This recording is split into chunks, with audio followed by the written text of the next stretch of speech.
اللہ اکبر، تیری تک کے ادامہ میں مرید ہو گئے۔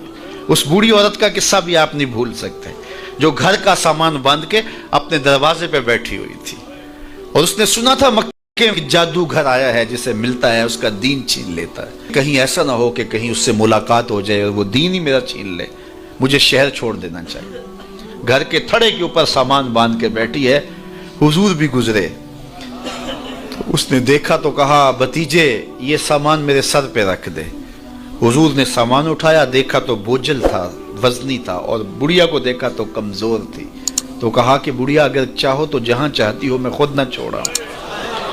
اس نے کہا اس سے بڑی مہربانی کیا ہوگی؟ حضور نے سامان اٹھایا ہوا ہے اور بڑھیا سے باتیں بھی کرتے جا رہے ہیں۔ تو بڑھیا کو کہا کیوں جا رہی ہے؟ اس نے کہا کہ سنا ہے یہاں ایک جادوگر ہے جو لوگوں کا دھرم لوٹ لیتا ہے، لوگوں کا دین لوٹ لیتا ہے۔ میں نے ساری زندگی بتوں سے وفا کی ہے، میرے آباء و اجداد نے بتوں سے وفا کی ہے، میں چاہتی ہوں دین اجداد ہاتھ سے چھوٹ نہ جائیں، آخر اس شہر میں رہتی ہوں کہیں مل نہ جائے۔ خیر حضور نے کچھ نہیں کہا، اس کا سامان نہیں پھینک دیا کہ ٹھیک ہے تم پھر جاؤ۔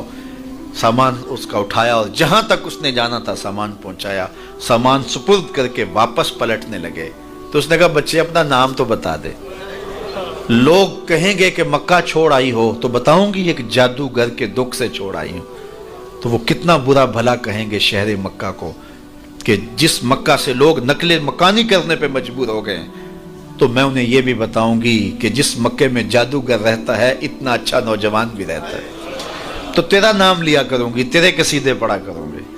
تو حضور علیہ السلام مسکرا پڑے، کہا بڑھیا جس جادوگر سے بھاگ کے آئی ہے وہ تیرے سامنے کھڑا ہے۔ اس نے کہا سچ سے آپ ہی محمد ہیں؟ حضور نے فرمایا نام میرا یہی ہے۔ تو اس نے کہا پھر آپ کا جادو میرے پہ چل گیا ہے۔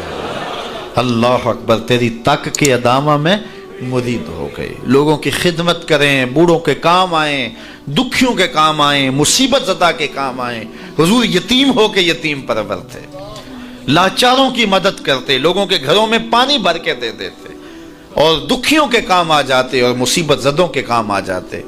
تو حضور سے پیار کرنے والوں، امت میں آپس میں حسد نہ پھیلاؤ، بغض نہ کرو، نفرتوں کے پہاڑ کھڑے نہ کرو، ایک دوسرے سے پیار کرو، جڑو، امت وحدہ بنے، اور اپنے ماحول کو، اپنی معاشرت کو ایک خوبصورت معاشرت کا رنگ دو، اور اپنی زندگی کو حضور کے نام کر دو۔ حضور علیہ السلام کی محبت سے معاشرے کے دکھ جو ہیں وہ سمیٹے جا سکتے ہیں۔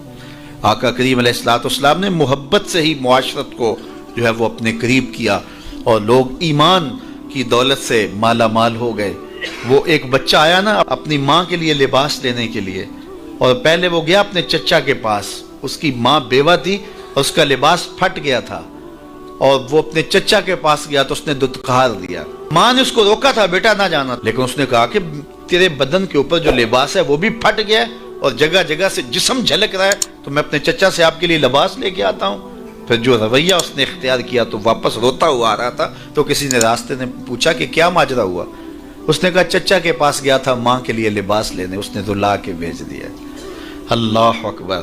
تو اس نے کہا کہ جا سین حرم میں محمد نام کا ایک شخص بیٹھا ہوا ہے، اگر تو اپنا دکھڑا اس کے سامنے پیش کرے تو وہ امید ہے تمہیں رد نہیں کریں گے، لیکن سن لے ان کا دین کوئی اور ہے۔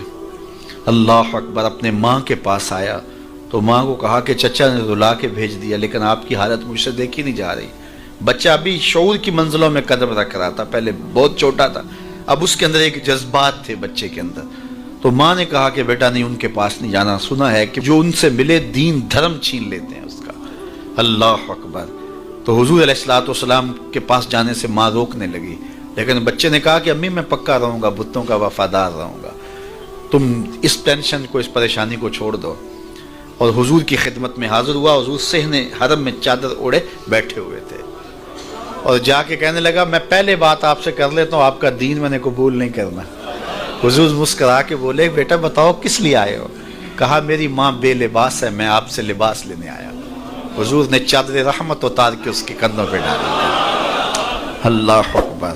وہ واپس آ گیا اور ماں پر حضور کی چادر اڑائی۔ اللہ اکبر۔ اور ماں نے کہا کہ بیٹے اس نے اپنا دین تو نہیں تجھے دیا؟ کہا نہ میں نے پہلے کہہ دیا تھا تیرے دین نہیں مانوں گا۔ ماں کہنے لگی پتر اس کا دین ماننا چاہیے، یہ جس نے رحمت کی چادر ہمارے سر پہ تان دی۔ کچھ لوگ کہتے ہیں جی بس میں تو اللہ کی مخلوق کی خدمت کرتا ہوں، میں تو حج بھی نہیں کیا، اس کے پیسے بھی غریبوں کو دے دیے ہیں۔ وہ تبلیغ کرتے ہیں لوگ کہ جناب قربانی کے پیسے بھی اگر غریبوں میں دے دیے جائے تو یہ زیادہ اچھا ہے، ان کی مدد ہو جائے۔ تو وہ اس خدمت خلق میں اتنا غلوف کر جاتے ہیں کہ وہ اسلام کے شعار کا مذاق اڑانے لگ جاتے ہیں، اور جو عبادت والے ہیں انہیں ہمسائے کو دیکھنے کا موقع بھی نہیں ملتا۔ اور آپ جانتے ہیں کہ جب ایک بستی کو برباد کرنے کا حکم دیا گیا تو کہا کہ یہاں تو ایک شخص رہتا ہے جس کا سر سجدے سے اٹھتا ہی نہیں، کہا میرے بندوں کے اوپر قیامتیں ٹوٹیں اور ان کے اوپر ظلم اور جبر کے پہرے ہوں اور اس کے ماتھے پہ شکن نہیں آتا، اس کے سمیت ہی بستی کو لٹ کے رکھ دو۔ یار عبادت کرتے ہو لیکن ہمسایوں کا خیال بھی رکھو۔ میرے حضور علیہ الصلوۃ والسلام نے لعاب پھینکا نا تو صحابہ نے اپنے ہاتھوں پہ لے کے اپنے منہ پہ مل لیا۔ آپ نے عشق اور محبت کی لوک داستانیں بڑی سنی ہوں گی، لوگوں نے نہریں بھی کھودی، لوگوں نے محبوبوں کے لیے کیا کچھ نہیں کیا، لیکن آج تک آپ کو ایسا نہیں ملا ہوگا کسی محب نے محبوب کا لعاب بھی چاٹا ہو۔ کائنات میں یہ انوکھا باب ہے۔ تو حضور علیہ الصلوۃ والسلام نے فرمایا کہ تمہیں اس چیز پر کس نے ابھارا کہ میرا لعاب بھی اپنے چہروں پہ مل رہے ہو؟ تو انہوں نے کہا اللہ اور اس کے رسول کی محبت نے۔ تو میرے حضور نے اس کی نفی نہیں کی، لیکن ساتھ ہی فرمایا اگر کوئی چاہتا ہے کہ اللہ اور اس کے رسول سے محبت کرے اور اللہ اور اس کا رسول اس سے محبت کرے تو وہ ہمسایوں کے حقوق کا خیال رکھے۔ یعنی تمہارا یہ پہلو بھی، تم عاشق رسول بھی ہو لیکن ہمسایوں کا بھی تو خیال رکھو۔ تمہارے گھر پہ جھنڈا تو لگا ہے حضور کے میلاد کا، لیکن اگر ہمسایوں کے گھر میں اندھیرا ہے تو یار اپنے گھر میں اس سال اگر چراغاں نہیں کر سکے، غریب ہمسائے کا میٹر کٹ گیا اس کا بل دے دو، آمنہ کا لال زیادہ خوش ہوگا، میلاد والا رسول زیادہ خوش ہوگا۔ اس لیے دونوں پلڑے برابر رکھو، نہ تو عبادات کے زعم میں تم خدمت خلق کو اور ہمسایوں کے حقوق کو اور رشتہ داروں کے حقوق کو بھول جاؤ، اور نہ یہ کہ تم خدمت خلق کے نام پہ عبادات کا مذاق اڑانے لگو۔ وَكَذَلِكَ جَعَلْنَاكُمْ أُمَّةً وَسَطًا۔ ادارت المصطفیٰ دونوں بازوؤں کے ساتھ اڑنے کی فکر رکھتا ہے، اور امت وسط کے مزاج کو لوگوں میں راسخ کرنا شروع ہوتا ہے۔ ظاہر ہے جب کبھی اس بازو پہ زور پڑے تو کبھی اس بازو پہ زور پڑے تو بازو جھکنے لگتے ہیں، تو میرا اللہ مدد کرتا ہے، نصرت دیتا ہے۔ تو کبھی ہمارے کسی بازو پہ فتویٰ بھی آ کے جو ہے وہ زور ڈالتا ہے، کبھی کسی فتوے کا میزائل لگتا ہے، لیکن ہم تو بلے شاہ کی بولی میں کہتے ہیں بلے آلو کی تینوں کافر کافر آکھن تو آہو آہو آکھ۔ ہمارا کام الجھنا تھوڑا ہے، ہم نے تو آگے بڑھتے ہی چلے جانا ہے، اور ہماری منزل تو مدینہ ہے، ہم نے تو اس کی طرف عازم سفر رہنا ہے۔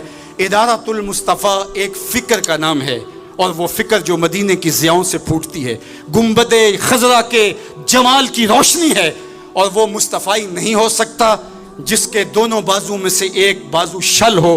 حضور کی امت سے جس کو پیار نہیں ہے، حضور کی امت سے جس کو محبت نہیں ہے، حضور کی محبتوں کا کبھی بھی